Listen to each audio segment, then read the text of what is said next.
Oxford Readers Level 3B The Bronte Story by Tim Vicary. 1 Haworth. There was a cold wind this afternoon, but the sun shone for an hour or two. I walked out on the moors behind the house. The sheep were hiding from the wind under the stone walls, and there were grey clouds over the hills to the west. It is only November, but I could smell snow in the air. It will be a cold winter this year of 1855. The rector of the village of Haworth. Haworth is a village of small grey stone houses on the side of a hill in the north of England, and I live in a house at the top of the hill next to the church and the graveyard. I walked through the graveyard to the church this afternoon. All my family except and are buried there. The wind had blown some dead leaves through the door into the church, and I watched them dancing in the sunlight near the grave. Soon I shall be in that grave with my wife and children under the cold grey stone and dancing leaves. It is dark outside now, and it is very quiet in this house. Charlotte's husband Mr. Nicholls is reading in his room, and our servant is cooking in the kitchen. Only the three of us live here now. It is very quiet. I can hear the sounds of the wood burning in the fire and the big clock on the stairs. There is another sound too, the sound of the wind outside. The wind has many voices. It sings and laughs and shouts to itself all night long. Last night it cried like a little child, and I got out of bed and went to the window to listen. There was no child, of course. Only the wind and the gravestones cold in the pale moonlight. But I decided then that I would write the story of my children today before it is too late. Charlotte's friend Mrs. Gaskell is writing a book about her, and perhaps she will want to read my story. It is a fine story. It began in April 1820 when we came to Haworth for the first time. There was a strong wind blowing that day too, out of a dark cloudy sky. We could see snow on the moors. The road to Haworth goes up a hill, and there was ice on the stones of the road. Maria, my wife, was afraid to ride up the hill in the carts. "We'll walk, children," she said. "If one of those horses falls down, there'll be a terrible accident. Come on, let's go and see our new house." She was a small woman, my wife, and not very strong, but she carried the baby Anne up the hill in her arms. I carried Emily. She was 1.5 years old then. The others walked. My 2-year-old son Patrick Branwell walked with me, and Charlotte, who was nearly 4, walked with her mother. The 2 oldest children, Elizabeth and Maria, ran on in front. They were very excited and laughed and talked all the way. The people of Haworth came out to watch us. Some of them helped, but most of them just stood in their doorways and watched. They are very poor people in this village. I was their new rector. We had 7 carts to carry our furniture up that icy hill, but it was hard work for the horses. When we reached our house, the wind was blowing hard in our faces. My wife hurried inside and began to light fires. "Do you like it, my dear?" I asked her that night when the children were in bed. She looked pale and tired. I thought it was because of the long journey and the children. Perhaps it was. She held out her hands to the fire and said, "Of course, Patrick. It's a fine house. I do hope it will be a good home for you and the children." I was a little surprised by that. "And for you, Maria," I said. "Don't forget yourself. You are the most important person in the world to me." She smiled then, a lovely smile. "Thank you, Patrick," she said. She was a very small woman, and she was often tired because of the children. But when she smiled at me like that, I thought she was the most beautiful woman in England. 1.5 years later she was dead. She did not die quickly. She was in bed for 7 long months in awful pain. The doctor came often, and her sister Elizabeth came too to help. The children were ill as well. It was a terrible time. My wife Maria died in September 1821. She was 38. It was my job to bury her in the church. Our 6 young children stood and watched quietly. Afterwards we went back to the house. I called them into this room and spoke to them. I said, "You must not cry too much, my dears. Your mother is with God now. She is happy. One day you will all die, and if you are good you will go to God too." "But why?" Maria asked. "Why did she die now, Father? We need her. This world is a hard place, children, and we cannot understand everything that God does. But God loves us, never forget that. Your mother loved you, and perhaps she can see you now. We must all try to work hard, learn as much as possible, and be kind to each other. Will you do that?" Yes, father. They all looked so sad, I remember, and they listened so carefully. Little Emily said, "Who will be our mother now?" "Maria is the oldest, so she will help me. You must all listen to her and do what she says. And your Aunt Elizabeth is here too. Perhaps she will stay for a while." Elizabeth did stay. She was older than my wife and she wasn't married. We called her Aunt Branwell. She came from Penzance in Cornwall, a warm sunny place by the sea in the south, west of England. It is often cold on the moors behind Haworth and the winds blow all winter.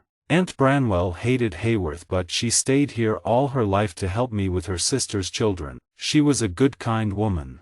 I was very proud of my little Maria. She was only 8 years old, but she worked all day like an adult. She helped the little ones to get washed and dressed, she helped them to play and draw and read. She was like a little mother to them. She could read very well herself. We always had books and newspapers in the house, and I talked to the children about them every day.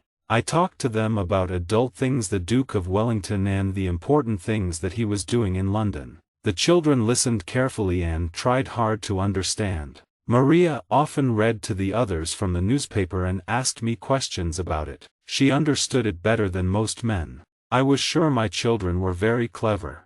But I did not have time to talk to them all day, I had my work to do. So in 1824 I sent them to school. To Cowan Bridge School. I was born in a small house in Ireland. There were only 2 rooms in our house and I had 9 brothers and sisters. My parents were very poor. We had no money and only a small farm. But we did have a church near us, and that church had a school. That school gave me my one chance of success. I worked very hard there, and when I was 16 I became a teacher. Then I went to St. John's College, Cambridge to study some more. I became a curate. When I married I was able to get a good job and a house for my family. I got all that because I worked so hard at school. I wanted my children to go to the best school that I could find. Cowan Bridge School was a school for the daughters of churchmen. It belonged to a churchman, Mr. Wilson. He was a good man, I thought. I liked the school and it was not too expensive. So in July 1824 I took Maria and Elizabeth there. In September I took Charlotte, and in November Emily as well. Emily was just 6 then and Charlotte was 8. I remember how quiet the house was that autumn. In the evenings I taught my son Branwell, and my wife's sister looked after the youngest child Anne. I often thought about the girls. My eldest Maria was a good, clever girl. I thought she must be the best pupil in the school. I waited for her letters and wondered what new things she was learning. She did tell me some things in her letters, but not enough. She told me she liked the schoolwork, and I was pleased. But she did not tell me about the food, or the cold, or the unkind teachers. Charlotte told me those things, much later. I know Maria did not tell me that the food was often burnt and uneatable, or that they could not sleep because the beds were too cold. She did not tell me that the poor hungry children had to wash with ice in the morning, and walk through wet snow to sit for 2 hours with icy feet in a cold church on Sundays. She did not tell me that many of the children at the school were ill. You didn't tell me that, did you, Maria? Did you? Or did you try to write something and stop because you were afraid of the teachers? You were a good, brave child, and I was so proud of you, so pleased because you were at school. I wanted you to learn everything. I didn't want you to be poor like my sisters. God help me, I thought you were happy at Cowan Bridge School. There were no Christmas holidays at the school, and it was too difficult to travel over the cold, windy hills to visit my little girls. So I sat at home here in Haworth with Aunt Branwell, my son, and the little girl Anne. Outside the wind blew snow over the gravestones and there was ice on our windows. On Christmas Day little Anne looked lonely. She asked me about her sisters. "Don't worry, my dear," I said. "They are happy with the other girls at school. You shall go to Cowan Bridge too when you are older." I remember how strangely she looked at me then. She was only 4 and very pretty. She smiled at me, but her face went very white and her hands started to shake. I don't know why. I thought she was cold and I put some more wood on the fire. Then Aunt Branwell read her a story from the Bible and I forgot about it. In February a letter came. It was in an adult's handwriting, not Maria. "Many children in the school have been ill and your daughter Maria My hand began to shake badly and I dropped the letter on the floor. As I picked it up I could see only one word, dead. If your daughter Maria does not come home soon she will be dead. I went over the hills to bring her back. My Maria was in a small bed in a cold room upstairs coughing badly. Elizabeth and Charlotte and Emily stood beside her waiting for me. They looked so sad and ill and frightened. I remember the big eyes in their small white faces. But I did not bring them home then. The school doctor said it was not necessary, so I took Maria home across the cold windy moors to Haworth. I sat beside her in the coach and held her hand all the way. I remember how cold her hand was in mine, thin cold fingers that did not move at all. It was too late to save her. She lay in bed upstairs for nearly 3 months but she was too ill to eat. Her poor face was white I remember and it seemed thin and small like a dead child's. Only her eyes looked alive, big dark eyes in a thin white face. "Don't cry father," she said to me once. "I shall be with mother soon you know. And with God." I buried Maria beside her mother and a month later I buried Elizabeth there too. She became ill at school and a woman from the school brought her home. I brought Charlotte and Emily home 2 weeks later. They were here when Elizabeth died. Her body lay all night in a wooden box on the table and her little sisters and brother kissed her before she was buried. I had wanted so much for these 2 girls and now I had nothing. I stood in the church and looked at the summer flowers I had put on their grave. I remembered how my wife had held the girls in her arms and how she had smiled at me when we looked at them. "They have come back to you now Maria," I said. "I am sorry. I am so sorry my love." 3. The Little Books. I had 4 children now, Charlotte, Branwell, Emily and Anne. I did not send them to school again for many years. God's ways are hard to understand I thought. Perhaps God was not pleased with me, perhaps he wanted Maria and Elizabeth for himself. I decided to keep the others at home. Aunt Branwell could teach them and I could help when I had time. They were clever children, quick at learning. They loved to write and draw and paint and they talked all day long. And thank God they were not ill. In the afternoons my servant Tabby took them for long walks on the moors behind the house. They walked for miles on the hilltops in the strong clean wind alone with the birds and the sheep. I think it was good for them. They grew stronger and there was a bright light in their eyes. I was not the only sad father in Haworth. Many children died and I had to bury them all. The water in Haworth was bad, so many children died from illness. And many more died from accidents. I saw 100 children die from fire. In my house I was always very careful. I had no curtains, no carpets because I was afraid of fire. My children never wore cotton clothes because they burned so easily. One day in 1826 I brought a box of toy soldiers home from Leeds. Next morning the children began to play games with them. "This one is mine," Charlotte said. "He's the Duke of Wellington." "And this is mine," said Branwell. "He's Napoleon Bonaparte." The children liked the wooden soldiers and began to tell a story about them. It was a very exciting story I remember. They read it to me and Aunt Branwell and Tabby our servant. The next day they invented another story and then another. And then for several days the children were very quiet and I wondered what they were doing. I went upstairs and opened their bedroom door. Inside they were all busily writing or drawing on small pieces of paper. The wooden soldiers were in the middle of the room in front of them. "What are you doing?" I asked. Emily looked up. "Oh father, please go away," she said. "We're writing our secret books." I suppose I looked sad. "What, can't I see them?" I asked.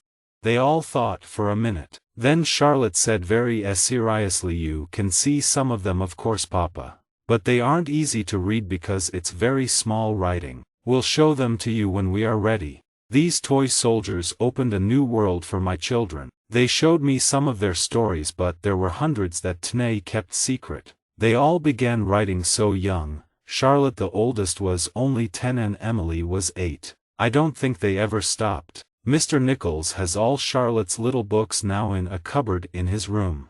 Some of them are no more than 5 or 6 centimeters high. They are beautifully made and full of small pictures and tiny writing. There is one on my desk now but I can't read it, my eyes are too bad. Charlotte and Branwell wrote about a country called Angria while Emily and Anne wrote about a land called Gondal. The people in those countries fought battles and fell in love and wrote letters and poems. My children wrote these poems and letters and they wrote books about Angria and Gondal. They drew maps of the countries, wrote newspapers about them and drew pictures of the towns and people in their stories. They invented a new world for themselves.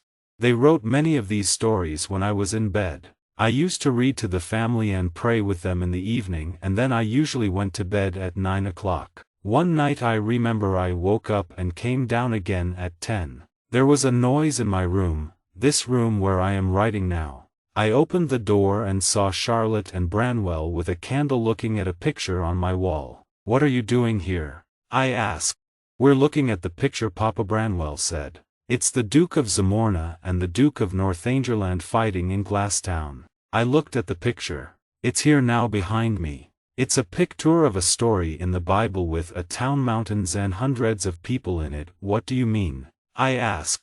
"It's one of our stories," Papa Charlotte said. "We have to come in here to look at the picture. Then we invent what happens." "Tell me then," I said. They both looked very excited. Their faces were pink and their eyes were bright in the candlelight. But they looked happy too. I put my candle on the table and sat down here where I am sitting now to listen to their story. It was a wonderful story. Charlotte's wooden soldier, the Duke of Wellington, had a son, Arthur, Duke of Zamorna. Branwell's toy soldier Bonaparte had become the strong, bad, good-looking Duke of Northumberland. The two dukes were fighting a terrible battle in a city called Glasstown. There were soldiers who died bravely and beautiful women who fell in love. I listened until 2 o'clock in the morning. There was much more but I have forgotten it now. But I remember the excitement in my children's faces. Sometimes I thought they could actually see these people as they talked. Next day they said no more about it and I did not ask. It was their own secret world and they did not let me into it again. But I was pleased they had told me about it once. And sometimes they showed me drawings of places in Angria or Gondal. All my children could draw and paint beautifully. Charlotte used watercolors and often spent hours painting small pictures. Branwell used oil paints as well. For growing up. When Branwell was 14 or 15 he did a lot of oil paintings. He painted people in the village and it was easy to recognize the faces in the pictures. Later he did a fine painting of his 3 sisters. I was very proud of him. We all decided he would become a famous artist. Charlotte went to school again when she was 15. It was a much better school, Miss Wooler's school at Roe Head. I don't think Charlotte liked school but she wanted to be a teacher, a governess, so she worked hard. I taught Branwell at home and Aunt Branwell taught Emily and Anne. The girls and Branwell were learning to play the piano and Branwell played the music in church. Emily and Anne had dogs and they used to take them for walks on the moors. Anne's dog was called Flossie and Emily had a big strong one called Keeper. Keeper went everywhere with her. I think Emily loved that dog more than any person. Emily was sometimes a difficult child. She was very shy and did not often speak to anyone outside the family. When she was older I sent her to school with Charlotte but she hated it so I brought her home and sent Anne instead. Branwell was not shy. He could talk to anyone for hours.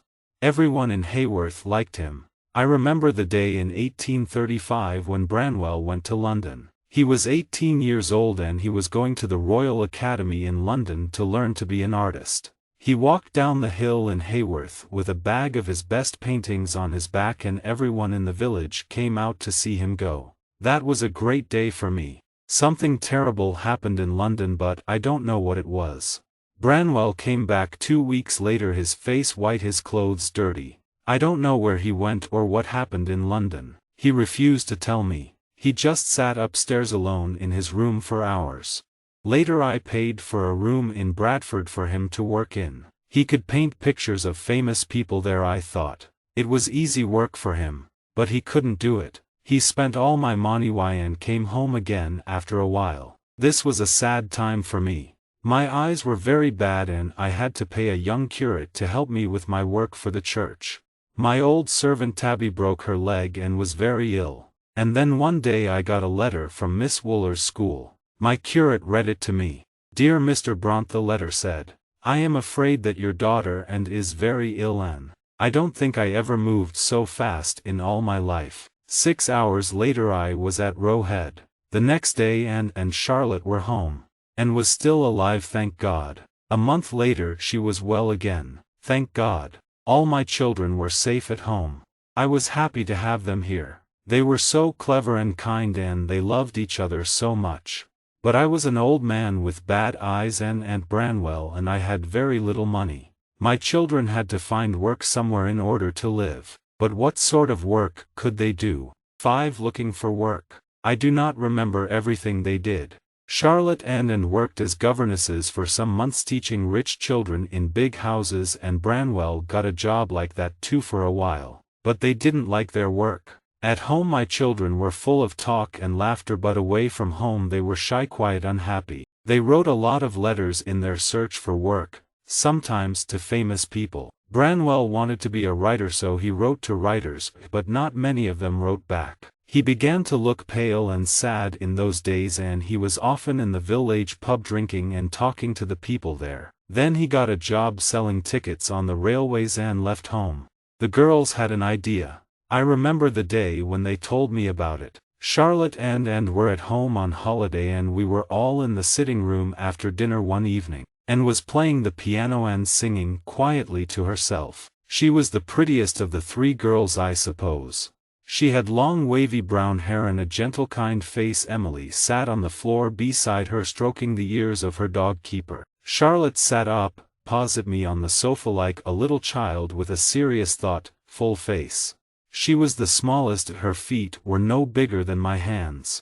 She looked at me carefully. "Papa," she said, "we want to start a school." "Really, my dear? Where?" "Here." "But Charlotte, my dear, we have no room. This house is full already." "Oh, but we could change the house, Papa. We could build a schoolroom." "Well, yes, I suppose so," I said.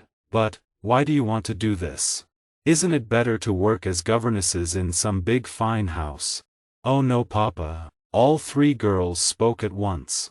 Anne had stopped playing and Emily looked very angry and frightening. I could see they had thought hard about this. Charlotte said, "The life of a governess is terrible, Papa. A governess has no time of her own, no friends, no one to talk to, and if she gets angry with the children they just run to their mother. I couldn't possibly be a governess all my life." "It's true, Papa," Anne said.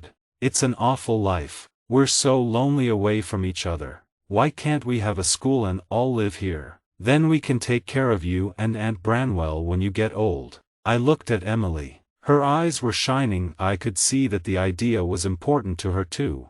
"But why will people send their children here?" I asked. "Haworth is not a big town or a beautiful place. How will you find children to teach?" "We have thought of that too, Papa," Charlotte said. "We must learn more and become better teachers. I have spoken to Aunt Branwell and she will give us the money if you agree.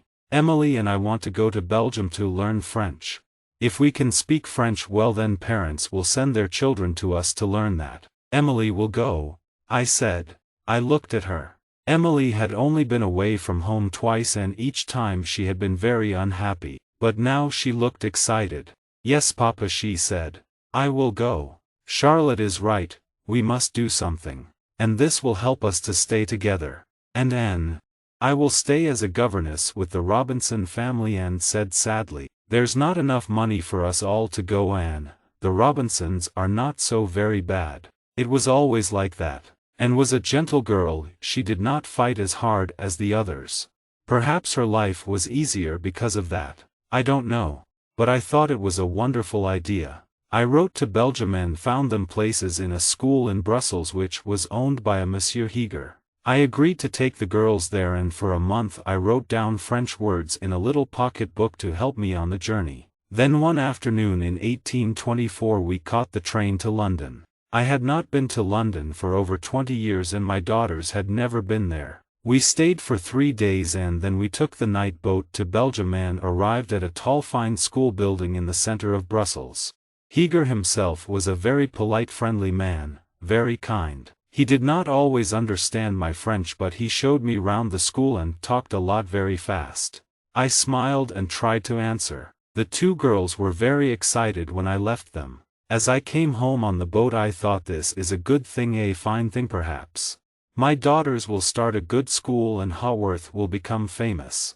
I hope Branwell can make a success of his life too. Then my wife Maria will be pleased with us all. 6. Monsieur Héger and Mrs. Robinson. At first everything went well. Monsieur Héger wrote to me often. He was pleased with my daughters, he said that they were good pupils. But life at home in Haworth was hard. My curate died and Aunt Branwell became very ill. Emily and Charlotte came home to see her, but she was dead before they arrived. She was a good woman, Elizabeth Branwell. She kept my home for more than 20 years and she taught my daughters everything she knew. But she never liked Haworth, I am sure of that. She said it was a cold, miserable place. I hope that God has found somewhere warm and comfortable for her now. But how could I live without her? My eyes were now very bad and I could not see to read. And our servant Tabby was older than I was, and could not help me. She was a governess for the Robinson family and now Branwell had a job there too, teaching their young son. So Charlotte went back to Brussels alone, this time as a teacher in Monsieur Héger's school. Emily stayed at home to cook and clean for me. She did not like Brussels, she said. She was happy to do the housework and live at home with Tabby and me. She was a strange, quiet girl, Emily. She was the tallest of the girls and in some ways she was as strong as a man. She loved to walk by herself on the wild, lonely moors with her dog Keeper running by her side. Sometimes I saw her there singing or talking quietly to herself and I thought perhaps she could see the people in her secret world of Gondal and was talking to them. I know that she spent a lot of time writing alone in her room, and when and was at home she and Emily often talked and wrote about the world of Gondal together. There were sometimes dangerous people near Haworth, so I always had a gun in the house. Before my eyes were bad I taught Emily to shoot. She loved that. Sometimes I used to practice shooting in the garden while she was making bread in the kitchen. I shot first, then I called Emily. She came out, cleaned her hands, picked up the gun, shot and went back in to finish the bread. She was much better at shooting than I was.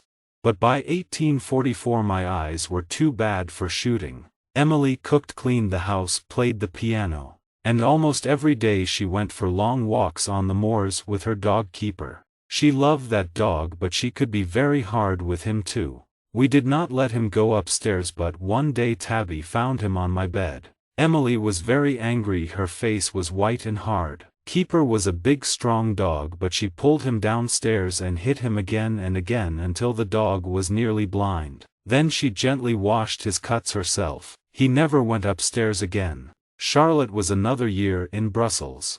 When she came home she was quiet and sad. Sometimes she wrote long letters in French to Monsieur Héger, but no letters came from him. But this was a time of hope too. The girls wrote advertisements for their new school and sent them to newspapers and to everybody they knew. It was exciting. They were good advertisements and we waited for the first children to come. We waited a long time and Charlotte wrote more advertisements. No children came. Every day Charlotte and Emily waited for a letter from the postman or for a parent to come to see them. Every day they became more miserable, and left her job with the Robinsons and came home to Haworth. A month later Branwell also came home for a holiday. And then one morning early there was a knock on the door. Charlotte ran to open it. But it was not a parent, it was a letter for her brother Branwell. He went upstairs with it smiling. A few minutes later there was a terrible scream. We ran upstairs to Branwell's room. He lay on his bed screaming with a white face and wild dark eyes. The letter was in his hand. "Branwell, what is it? What's the matter?" I asked. He tore his hair with his hands. "I'm ill," he said. "I'm cold." "Oh, what does it matter? She doesn't care. I can't see her. Oh, it's all finished now, finished forever. I'll die without her. Here, Branwell, drink this." Emily brought him a cup of hot milk, but his hand was shaking and he nearly dropped it. Charlotte put her hand on his head. "He's hot, Papa, he's burning," she said. "You must go to bed at once, Branwell." He went to bed and he lay there, sometimes sleeping, sometimes shouting and crying. I tried to talk to him but I couldn't understand what he said. Then later Anne explained. She told us a terrible story. I was so angry. I nearly broke a chair with my hands as I listened. My son Branwell said was in love with Mrs. Robinson, the rich mother of his pupil. For months this lady had spoken kindly to Branwell, walked with him in the garden, talked to him alone in the evenings. He thought she would marry him when her husband died. And then there were other things that and did not want to speak about. The letter was from Mr. Robinson. He was often ill and told us, but his children knew about Branwell and their mother, and the servants knew too, I think. Perhaps Mr. Robinson had learnt something from them, or perhaps that woman, I cannot call her a wife, had told him everything. Only one thing was certain. In his letter Mr. Robinson had ordered Branwell never to return to his house or to speak to any of his family again. My face was hot and my hands were shaking. I tried to talk to Branwell about it, but it was impossible. "I love her, Papa," he shouted. "You don't understand. How can you? You've never seen her." "I don't want to see her, my son," I said. "I understand that she is a bad, evil woman. I hope that God will punish her, and—" "Don't say that, Papa," he screamed. "You are talking about the woman I love. She will call me back. I will see her again." "I hope you never see her again, my son," I said. "You must forget her." Branwell listened to me. But he did not listen. He ran out of the house. He did not come back until the evening, and then he was drunk. He did not listen that day or the next day or any day. He began to drink laudanum as well. I thought he would kill himself. So I think Charlotte was pleased that no parents came. No school could have a man like Branwell in it. 7 Currer, Ellis and Acton, Bell. At about this time in 1845 I was almost blind. I had a new curate to do my work, Arthur Nicholls, a young man of 28. He came from Northern Ireland like myself. He was a good hard worker. I spoke in the church on Sundays, but Arthur Nicholls did the rest of my work. Branwell became worse and worse. Mr. Robinson died in 1846, but Mrs. Robinson didn't marry Branwell. Oh no, she was a cold, wicked woman. She sent my son Branwell away and later married a rich old man. And so Branwell spent more and more time drinking and taking laudanum and walking alone on the moors. When you are blind you listen to things very carefully. I used to sit alone in my room and listen to the sounds of the wind outside the house. The wind talks and whispers and sings, it has many voices. I listened to the sounds of the clock on the stairs and the wood in the fire and the footsteps and voices of the girls walking round the house. They talked a lot to each other, and sometimes I could hear what they said even when they were in another room. And had a poem published in a magazine, and one day I heard a conversation between Charlotte and Emily. Charlotte had found something that Emily had written and was talking to her about it. "But they're wonderful, Emily," Charlotte said. "They're much better than mine or Anne's." "They're not for people to read," Emily said. "They're part of the Gondel story. Nobody would understand them except me and Anne." I realized that they were talking about some poems of Emily's. I knew that Emily and wrote a lot about the country of Gondel, but I didn't know much about it. Emily kept all her papers locked in her desk. Charlotte was arguing with her. Emily listened to me. "These are fine poems. I think we should put some of them in a book together with mine and Anne's and try to publish it. People should read them." "No," Emily shouted. Then her dog Keeper began to bark and I didn't hear any more. But I think they talked about this again several times. I often heard voices arguing, and usually they never argued about their writing. I wanted to tell them not to do it. I had published several small books myself, but I always lost money. I had to pay the publisher to print the books and not many people bought them. It's an easy way to lose money. But I was too ill, so I said nothing. I learnt many years later that they paid over $30 to have a book of poems printed and that it sold 2 copies.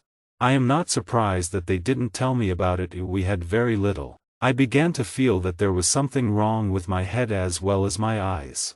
Several times the postman brought an old packet to our house which was addressed to a man called Currer Bell. I told him that no Currer Bell lived in Haworth and sent him away. But then a month or 2 later he came back again with the same old packet. In the summer of 1846 Charlotte took me to see an eye doctor in Manchester. We stayed in rooms in the town. The doctor decided to operate on my eyes, and the next morning we got up early. I was afraid. Could I hold my head still while the doctor cut into my eyes with a knife? Perhaps the pain would be too terrible. Perhaps I would move or stand up or... Charlotte held my hand. As we left our rooms we met a postman. "Good morning, miss," he said. "There's packet here for Currer." "Oh, thank you." Charlotte sounded sad, but she took the packet and put it in her room. She did not open it. Then we walked to the eye doctor's.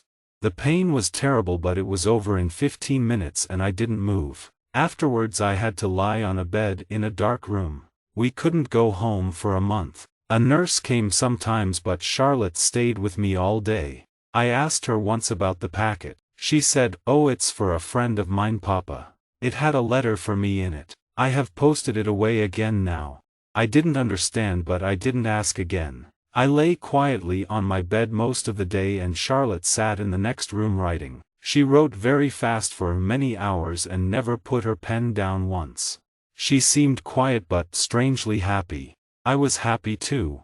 The doctor had helped. I could see again. It was wonderful. The colors, the shapes of everything were beautiful. When we came back to Haworth I could see everything clearly at last: our home, the church, the graveyard, the moors, the faces of my Emily and Branwell. Branwell's face looked terrible. White, thin, with big dark eyes and untidy hair. His clothes were dirty, he smelt, his hands shook. All the time he was either shouting or crying. And always, every day, he asked me for money.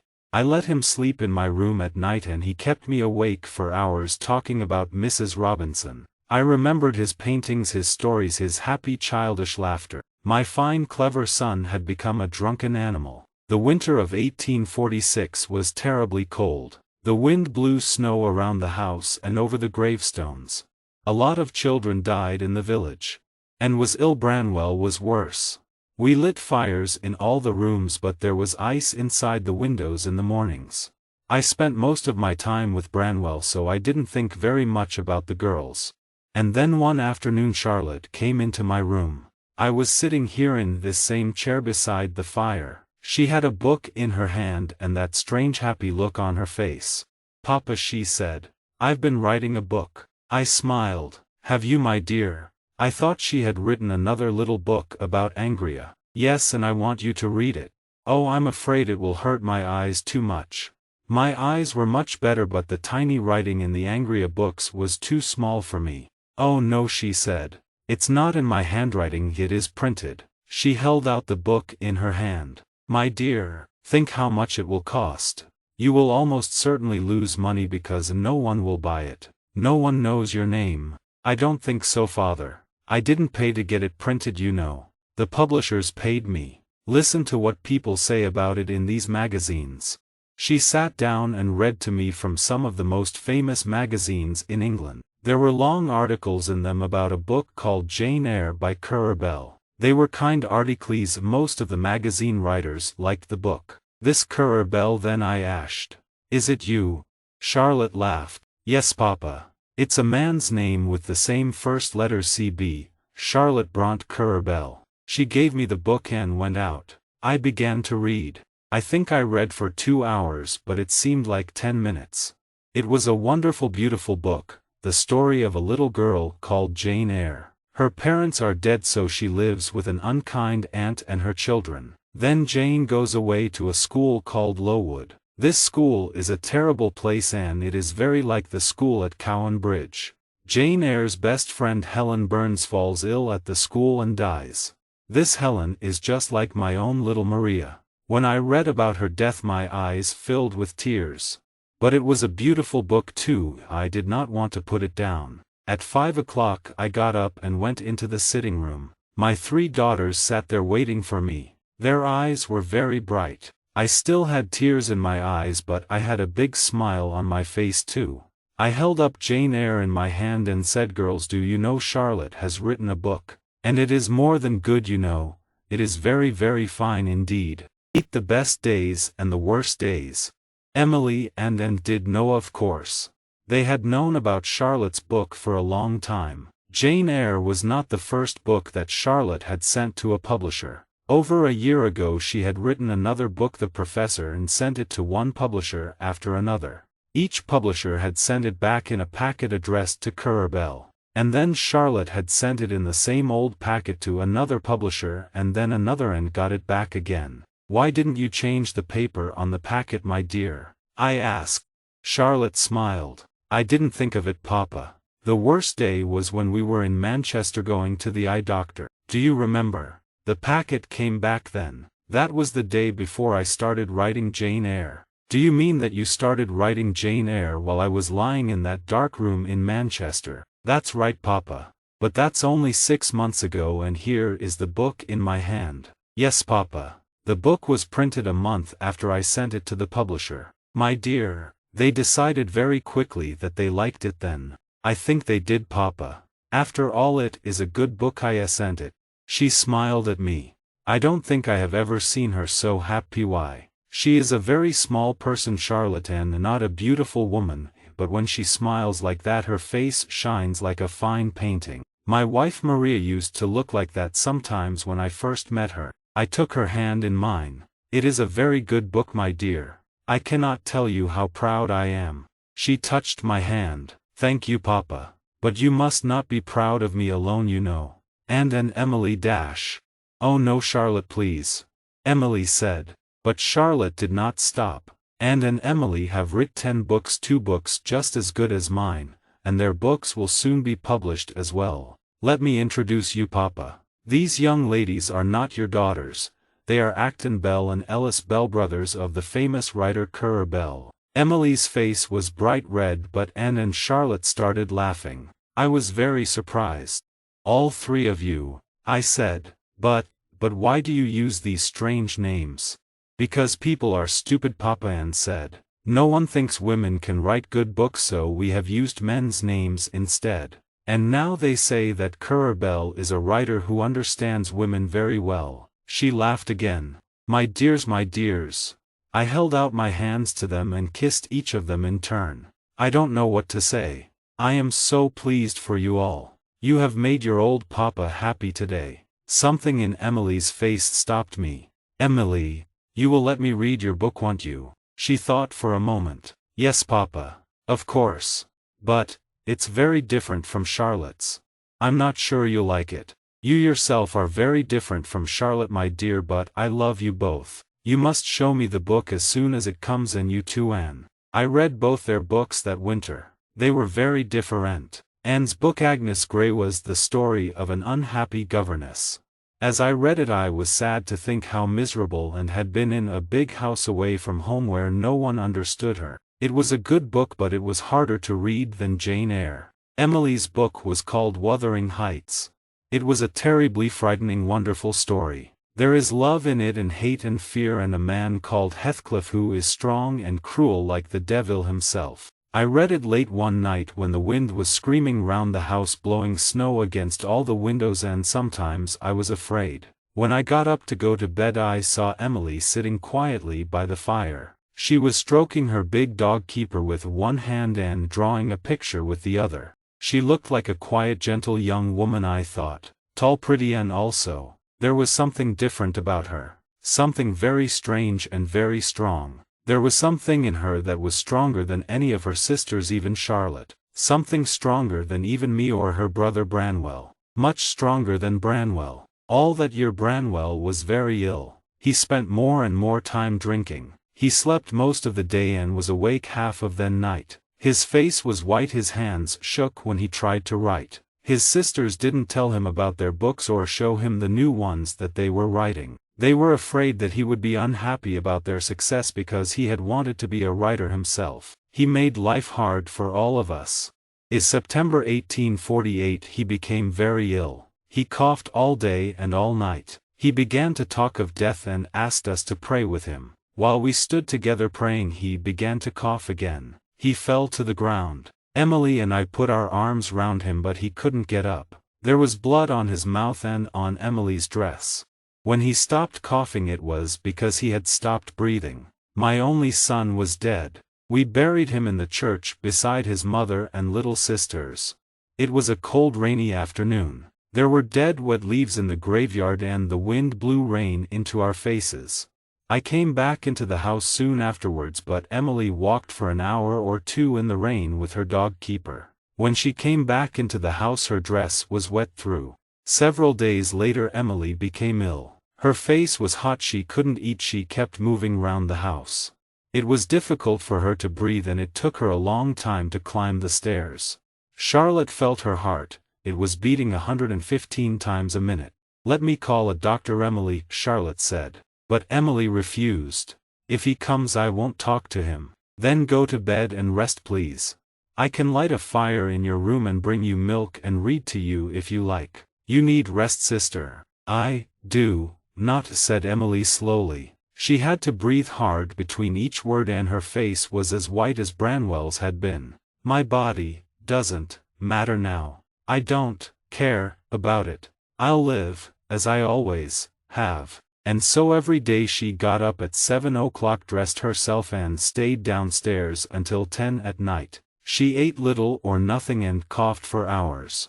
Sometimes she coughed blood. She never went out of the house, but one day Charlotte brought some heather from the moors for her to look at. Emily was lying on the black sofa in the sitting room. Her dog Keeper lay on the floor in front of her. "Look, Emily," Charlotte said. "I've found some purple heather for you. There are still 1 or 2 flowers left on the moor." "Where?" Emily asked. "Here. Look." Charlotte held out the small bright purple flower. Emily turned and looked at Charlotte, but I don't think she could see the heather. Her eyes were too bad. Charlotte put it in Emily's hands, but after a moment Emily dropped it on the floor. At last she said, "Charlotte, I will see the doctor now. If he comes." Then she closed her eyes. Emily was so thin and her white skin looked like paper. I knew it was too late, but I said to Anne, "Quick, put on your coat and fetch him now." We did not have long to wait. The doctor came half an hour later to tell us what we already knew. Emily, my daughter, was dead. 1848 was a year of funerals. I buried many children from the village that year. There was a lot of sadness in Haworth. As I came out of the church with the dead flowers from Emily's grave, I saw 3 other families walk past me. They had come to visit the graves of their own dead children. The people understood that their children were with God, but no one could explain that to Emily's dog Keeper. He followed us to her funeral, and for weeks afterwards he lay outside her bedroom and howled. 9 Arthur Nicholls. That was not the end of my sadness. Anne too became ill. She could not breathe, she coughed, her face was white. But she was more sensible than Emily. She took all her medicines and did everything the doctors said. It didn't help much. In the spring she said she wanted to go to the sea, to a warmer place. The doctors told her to wait. I thought she would die before she went. At last in May Charlotte went away with her. They went to York first, where they visited a wonderful church, York Minster. "If men can make something as beautiful as this," Anne whispered, "what is God's real home like?" Charlotte told me this in a letter she sent from Scarborough, a town by the sea on the northeast coast, on May 26, and rode a donkey on the beach. The letter said, "She was very happy, Papa." Afterwards we went to church and then sat and watched the sea for a long time.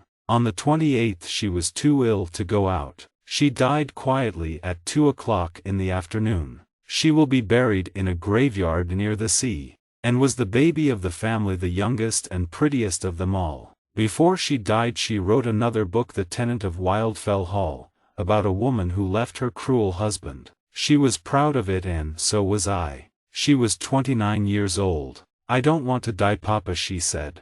"I have too many ideas in my head, too many books to write." When Charlotte came home the dogs barked happily. Perhaps they thought Anne and Emily and Branwell were coming home too, I don't know. But it was only Charlotte, the smallest of all my children. Not the prettiest, not the strongest, not the strangest. God had taken all those for himself. He had left me with the one who would become the most famous. And the one who nearly had a child. Charlotte wrote 2 more books, Shirley about a strong, brave woman like her sister Emily, and Villette about love between a teacher and a pupil. But Jane Eyre was her most famous book. Everyone in England talked about it, everyone wanted to read it. Charlotte went to London and met many famous writers. I was very pleased. I loved to hear about the people and places that she saw. But she always came back to Haworth. She didn't like to be with famous people very long, and this quiet place was her home. In 1852, just before Christmas, a terrible thing happened. I heard some of it from my room. My curate Arthur Nicholls opened the door to Charlotte's sitting room and stood there. His face was white and he was shaking. "Yes, Mr. Nicholls," Charlotte said. "Do you want to come in?" "No, Miss Charlotte, that is yes. I mean, I have something important to say to you." I heard his voice stop for a moment and then he went on. "I have always felt strongly about you, Miss Charlotte Ann. My feelings are stronger, much stronger than you know. And well, the fact is, Miss Charlotte, that I am asking you to be my wife." There was a long silence. I heard every word and I felt cold and angry. Mr. Nicholls was a good curate, but that was all. I paid him $100 a year to help me with my work, but he had no place in my house or in my daughter's bed. I stood up and opened my door. "Mr. Nicholls." He turned and looked at me. I could see Charlotte behind him. "You will leave this house at once, Mr. Nicholls. I am very, very angry. You must not speak to my daughter again ever. Do you understand me?" The stupid man was shaking and almost crying. I thought he was ill. He opened his mouth to speak but no words came out. Then he turned and went out of the door. Mr. Nicholls stayed in his own house for 3 days. He refused to eat the stupid man and he sent me some angry letters. But Charlotte wrote to him to say that she would not marry him. Then Mr. Nicholls said he would leave Haworth and go to Australia. On his last day in church he had to give people bread to eat. But when he held out the bread to Charlotte he could not do it because he was shaking and crying so much. Afterwards the people of Haworth gave him a gold watch. He cried about hat too. I thought it was all finished, but I was wrong. I think he wrote to Charlotte and she wrote back. In April of 1854 he came back to Haworth. Charlotte brought him into my room. I looked at him but I said nothing. I was not pleased. "Papa," Charlotte said, "Mr. Nicholls and I have something to say to you." I did not like that. Mr. Nicholls and I, it did not sound good to me. "I am busy," I said. "I have a lot of work." Charlotte smiled. "That's because you don't have a good curate, Papa. When Mr. Nicholls was here your life was easy." "Perhaps," I said. "But he was going to Australia," I thought. "Why haven't you gone, sir?" Mr. Nicholls spoke for the first time. He looked very tall and proud, I thought. "There are 2 reasons, sir," he said. "First, because I have decided not to go to Australia. And also," he stopped and looked down at Charlotte. She smiled up at him and I felt my blood run cold. "And also because your daughter Charlotte and I would like to be married. We have come to ask you to agree." I don't remember what I said next. I think there were a lot of unkind words between us and some tears. But in the end I agreed. I agreed because Charlotte wanted it, not because of Arthur Nicholls. In June that year they were married in my church. I did not go. I could not give Charlotte away to that man. But he came back here to be my curate and he and Charlotte lived in this house with me. He is still here now. Perhaps he will read this.